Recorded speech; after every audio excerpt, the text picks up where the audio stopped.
It was wintertime in Nashville, down on Music Row, and I was looking for a place to get myself out of the cold, to warm the frozen feeling that was eating at my soul, keep the chilly wind off of me and my guitar. My thirsty wanted whiskey, my hungry needed beans, but it had been a month of paydays since I'd heard that eagle scream. So with a stomach full of empty and a pocket full of dreams, I left my pride and stepped inside a bar. Actually, I guess you'd call it a tavern. Cigarette smoke to the ceiling, sawdust on the floor, friendly shadows. I saw that there was just one old man sitting at the bar, and in the mirror I could see him checking me and my guitar. And he turned and said, "Come up here, boy, and show us what you are." I said, "I'm dry," and he bought me a beer. He nodded at my guitar and said, "It's a tough life, ain't it?" I just looked at him. He said, "You ain't making any money, are you?" I said, "You've been reading my mail." He just smiled and said, "Let me see that guitar. I got something you ought to hear." Then he laid it on me.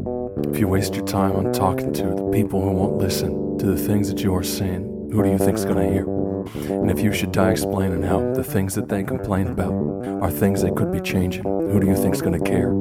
There were other lonely singers in a world turned deaf and blind, who were crucified for what they tried to show, and their voices have been scattered by the swirling winds of time, because the truth remains that no one wants to know.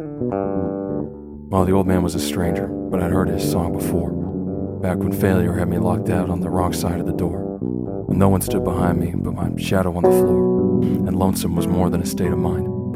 You see, the devil haunts a hungry man. If you don't want to join him, you gotta beat him. I'm not saying I beat the devil, but I drank his beer for nothing, and I stole his song. And you still can hear me singing to the people who don't listen to the things that I'm saying, praying someone's gonna hear. And I guess I'll die explaining how the things that they complain about are things they could be changing, hoping someone's gonna care. I was born a lonely singer, and I'm bound to die the same, but I've gotta feed the hunger in my soul. And if I never have a nickel, I won't die of shame, because I don't believe that no one wants to know. I don't believe that no one wants to know. I don't believe that no one wants to know.